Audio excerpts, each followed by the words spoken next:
The past revisited is Constantino's attempt at a major breakthrough in the Philippine historiography.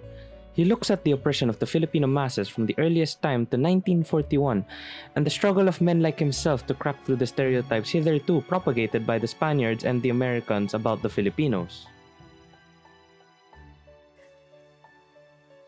The American colonial period as taught in primary and secondary education brought about several changes economically, politically, and socially to the Philippines.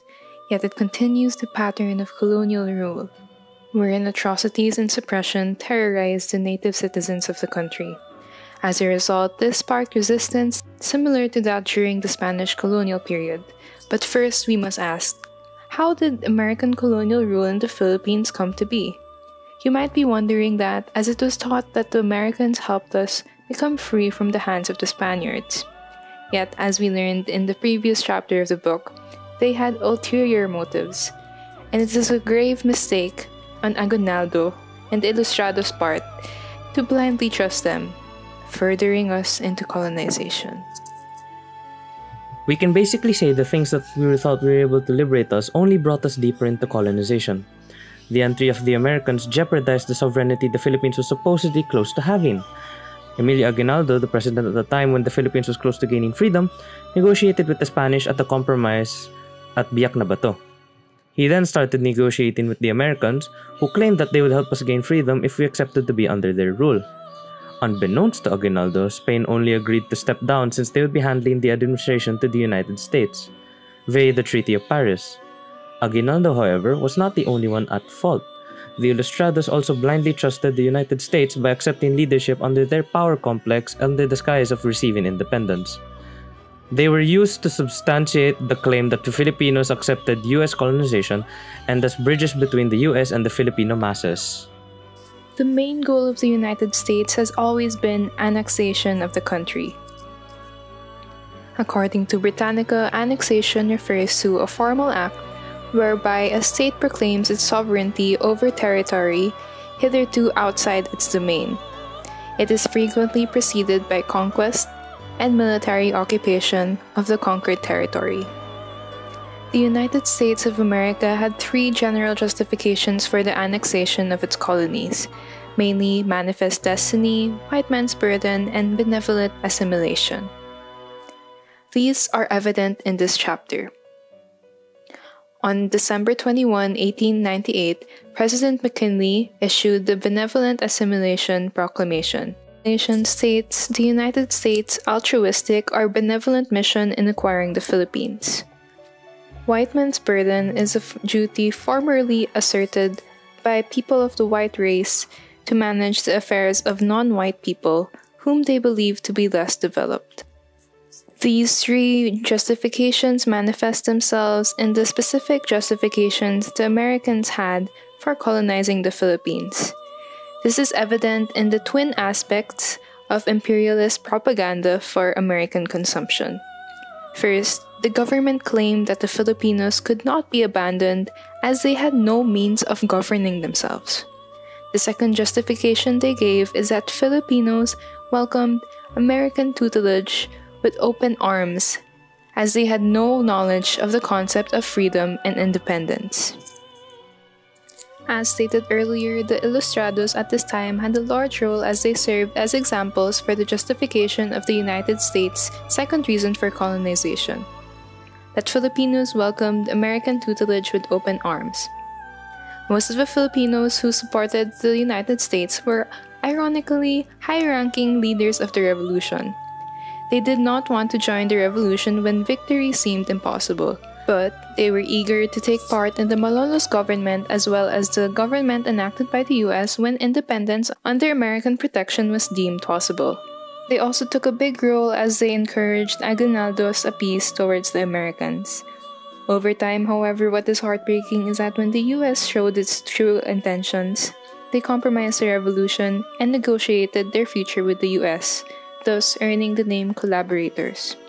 They started taking posts under the American rule to appeal to their own selfish desires, no longer using their privileges as educated Filipinos to help the people. What's worse is that stated earlier, The establishment of a government with the participation of ilustrados made it seem like Filipino-American hostilities were done, fueling the US to strengthen their claim of bettering the Filipinos through occupation.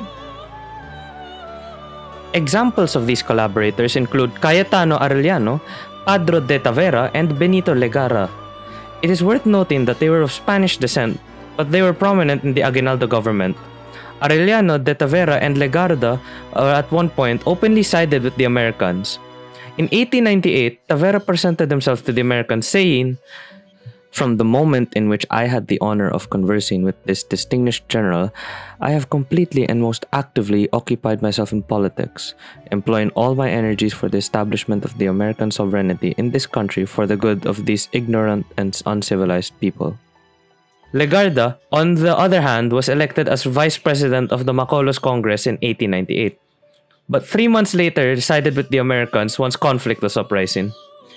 Aguinaldo was not fazed by any of these, and somehow supported their opportunism since these people offered him power in the form of presidency. We can see here again that Aguinaldo at this point was not much more than a power-hungry, selfish government official. It is false, however, that all prominent figures in the revolution accepted American tutelage. Many revolutionists did not trust the Americans right away. Because of this, there became a divide among the Filipino population, the opportunists, and the resistance who comprised mostly of the masses. The resistance had the principal ideals of the Katipunan, as they longed for true freedom and independence against all colonizing powers, from the Spanish to the Americans. The US, however, spun lies about the resistance, calling the leaders heads of minority groups and maligning them as bandits and pirates. This gave them a viable example for their first reason to rule. The Filipinos could not be abandoned as they had no means of governing themselves. Because the resistance were called bandits and were gaining a larger and larger population, the Philippines supposedly needed legitimate leaders appointed by Americans to provide order and stop supposed banditry. They also created the Philippine Constabulary, a native military force used to suppress native resistance. The hostility between the resistance and the US only grew larger as the American rulers started showing their true colors. The US was threatened by the resistance groups as they grew in power. This growth in followers is evident from the amount of atrocities perpetrated by the Army of Occupation. Torture such as water cure and unlawful restraint were done to individuals, and inhuman measures such as concentration camps were directed also to entire communities. This reveals and furthermore debunks the idea that hostility between the US and resistance was only between minorities. Hostility involved almost the entire population of masses.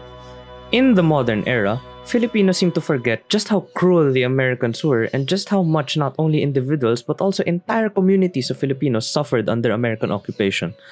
The figures on casualties and economic losses for the country are evidence of the suffering they endured and also serve as indicators for the mass resistance they waged. According to General Bell, 1/6 of the population of Luzon had died due to the campaign to end the resistance. They did not end at reconcentration camps and tortures such as water cure, however, they also passed anti-nationalist laws. At this point, it is more than evident that the US were not our friends, but rather our foes. Yet the ilustrados continued to collaborate with them. There are 4 nationalist laws passed by the US and Philippine Commission.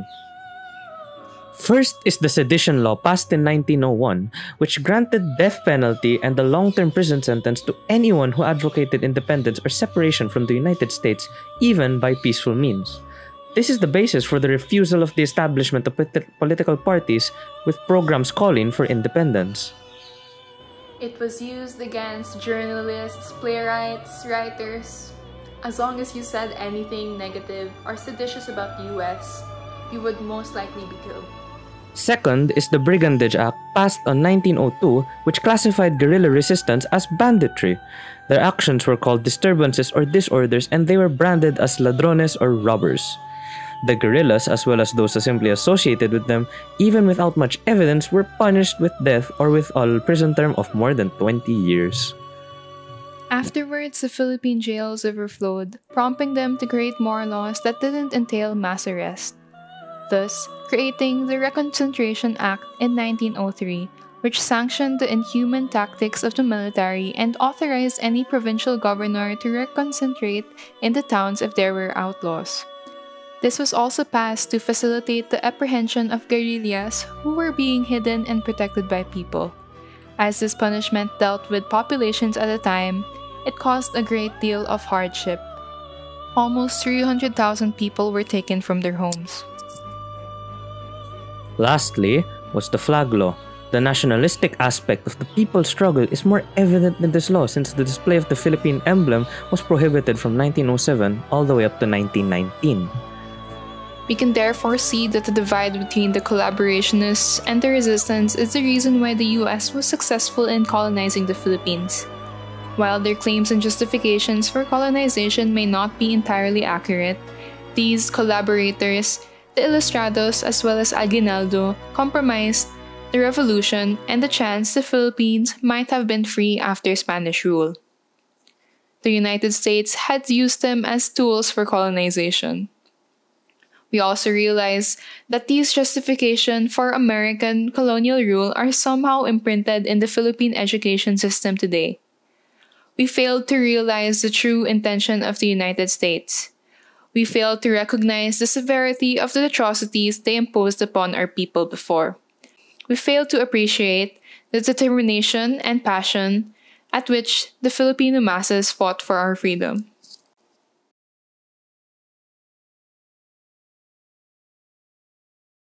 The previous revolution may have been compromised, and those enlightened and educated may have succumbed to collaborating with the enemy.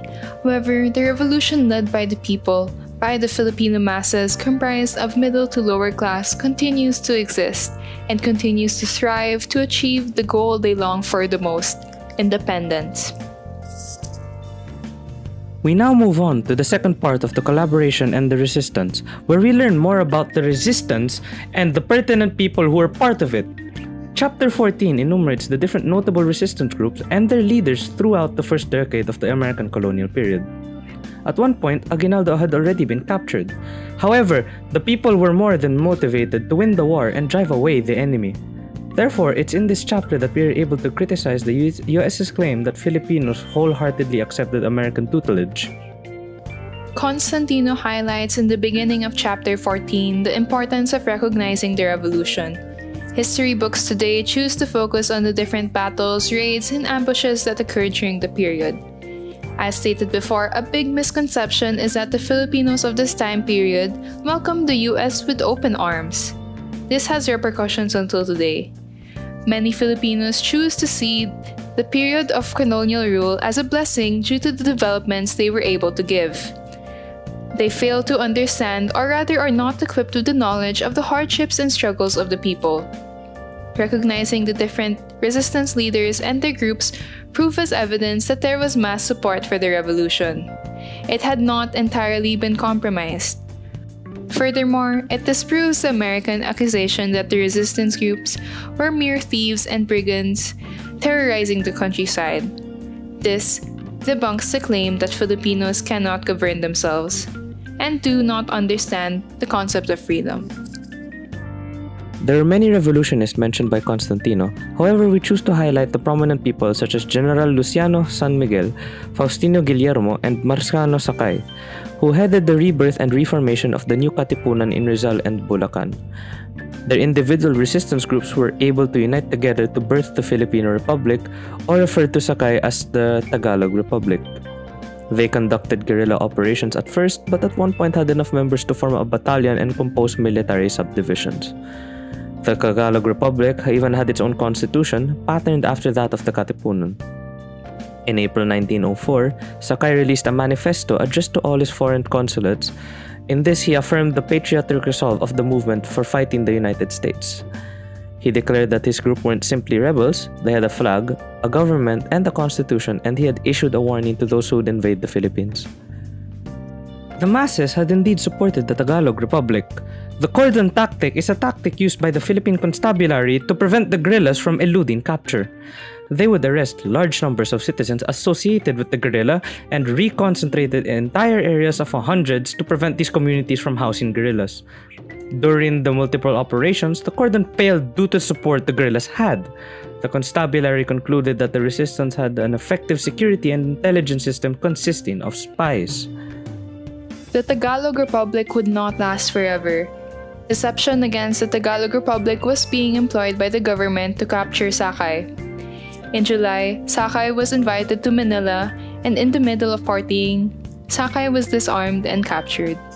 Because the resistance groups were mostly followed by farmers and the masses, this led to a rise in movements with quasi-religious groups. People at this time associated the church with oppression, and most farmers were superstitious and revered their leaders, thus allowing for the revival of nativism. Examples of these resistance movements were ones led by Ruperto Rios, Apo Ipe, and Papa Isyo. Apo Ipe, or Felipe Salvador, who was involved in the original Katipunan, was an effective leader of a quasi-religious rebel movement. His group acquired religious overtones and was called the Santa Iglesia or Holy Church. He used this connection to religion as a tool for people to follow him. Religion became a manifestation of rebellion and as well as a morale booster for the masses. Their belief in the supernatural helped them cope with the unequal struggle against the US and its armies. Because of Apo Ipe's eloquence, mystic appeal, respect for his people, and his promises for the land, many people revered and followed him, thus aiding in the revolution. At what point, he had an army of 300 men with 100 rifles, which the government was alarmed by. This proved that the Americans truly did not have the sympathy of the masses. There existed also resistance in the island of Negros, led by Dionisio Maguelas, or also known as Papa Isyo. He first joined a group of remontados called Babaylanes. In the Spanish colonial period, they harassed Spanish forces in the towns. From being a band that had settled in the mountains to escape Spanish rule, they became a political group actively fighting them. The elite of Negros at one point joined the fight against the Spaniards. However, during the American period, they chose to take control of their province, become opportunists, and even voluntarily invited American rule over their land. After which, the Babaylanes became a political group fighting the American rulers and those elite associated with them. They were led by Papa Isyo. Though poorly armed and ill-trained, the followers of Papa Isyo continued to fight for the freedom of their land. Papa Isyo had mass support, though he was repeatedly hunted down by troops as he traveled from place to place. The people were still by his side, rendering him safe. Papa Isyo was faithful to the Katipunan goal of independence. He declared allegiance to the Philippine Republic and to its president Aguinaldo. However, Aguinaldo had a preference for the elite despite their opportunistic ways. Rather than relying on the real resistance movement on Negros led by Papa Isyo, he appointed a commissioner and sent him there with orders to direct the revolution. This shows us the same pattern as those resistance groups before, that those leading revolutions were often supported by the masses. It also shows us the period-long pattern of the elites being opportunistic while the masses wanted true freedom. The actions of the elite of Negros represent the elite's motivation on a national level. Other quasi-religious groups include the Puayanes in Leyte, the Puayanes in Cebu, and the Dios Dios in Samar. They are characterized by their red uniforms just like the other resistance groups. They were undefeated as they had the support of the population. However, just as the other groups before them, their group was put on end due to the campaigns and reconcentration efforts by the Americans. There exists a pattern among all these resistance groups, specifically in their downfall. The combination of reconcentration and intensive military campaigns against resistance groups always led to their fall. However, this did not stop them from fighting for freedom, even though they were at great odds. We are able to determine that it is of absolute falsity the claims the United States has made, such as the Philippines could not govern themselves. We see that through the Tagalog Republic, Filipinos were able to already make a constitution and even a battalion. Another claim is that the Philippines accepted American tutelage. These resistance groups proved that the majority of the population was actually involved in the revolution. They showed true nationalism at great odds. This is something we can learn from in our world today.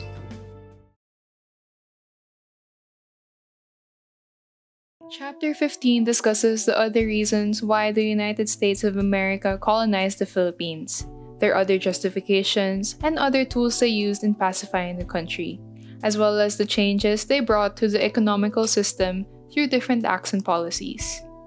The Americans, through many initiatives of their own, took advantage of the trade and other vast opportunities to be had with the Philippines. This in turn allowed them to get closer to one of their first goals, which was to enter the lucrative trading environment involving China. The United States wanted its share of Chinese trade. To be on the same footing as other powerful nations, they had to have a base nearby. The Philippines just had the perfect geographical location. It therefore served as a springboard to Asia. This is similar to the justification of the Spaniards for colonizing the Philippines. The Americans showed their power in making the country more stable and improving the quality of life. This is evident in how they worked to improve the public health system and introduce public education systems in the Philippines. They made use of the attraction policy since these developments improved the quality of life of the Filipinos. It would attract the masses to accept being under their rule. With the economic power the Americans had, the Philippines simply could not bite the hand that feeds them, so to speak. The improvements brought about to the systems mentioned indeed helped the country develop. The Americans, of course, didn't do this out of sheer sincerity and had their motives for it. These developments became the tools for the Americans to pacify the Philippines. Education is indeed a powerful tool that can change the perspectives of many. They made education more accessible, but they taught American ideas and values. The Americans used public education to create new tastes and demands, thus opening the market for American products and furthermore forcing us to be more dependent on their rule. As mentioned earlier, the Americans and their government enacted multiple initiatives to ensure that our country remained a producer and/or consumer, which ended up being one of our detriments. Through various acts and policies implemented with considerable foresight on their end, our country was made to produce the lucrative materials that attracted the Americans in the first place. The various acts, bills, and laws are as follows: the Cooper Act, the Payne-Aldrich Act, and lastly, the Land Policy Act. The Cooper Act proposed the creation and administration of a civil government in the Philippines. In August 1909, Congress passed the Payne-Aldrich Tariff Act, which provided free entry to the United States of all Philippine products except rice, sugar, and tobacco. The Payne-Aldrich Acts allowed the entry of 300,000 tons of Philippine raw sugar to the United States. Lastly, in 1903, the American colonial government of the Philippines passed two major land acts designed to turn landless peasants into freeholders. These two are called the Land Act Policy. Here we encounter the Americans' twofold interest in strengthening the Filipinos. The land holdings of the elite in the area provided Americans with the raw materials, with the demand for crop exporting providing a powerful stimulus for landowners. On the political side of the elites, they allied themselves with members of the American colonists and thus got recruited into office, which again gave them stakes in the event. This and various other economic acts were attractive to most of the American investors. Because of the economic changes the United States had done to the Philippines, the country now imported manufactured goods and exported raw materials. This benefited the Americans, though was our loss. As the author put it, we were buying dear and selling cheap. What kept such a status quo was that colonial policies ensured that the country would remain a raw material producer, and always at the mercy of industrialized nations. Having such an industrialized country as a superior led to them feeding products back to the country made from their own resources, hence the surge of capitalism. We can conclude that the Americans were successful in their economic endeavors for the Philippines. Throughout the chapter, we see the methods in which the Americans practically neutered the country through methods that maybe did not seem violent at the time. The Filipinos thought the absence of conflict made the Americans an ally. However, the Americans were simply enacting their ulterior motives in pacifying the country. Throughout this period, the country was delegated to raw material producers in which they took advantage of in forms that we still see in the present day.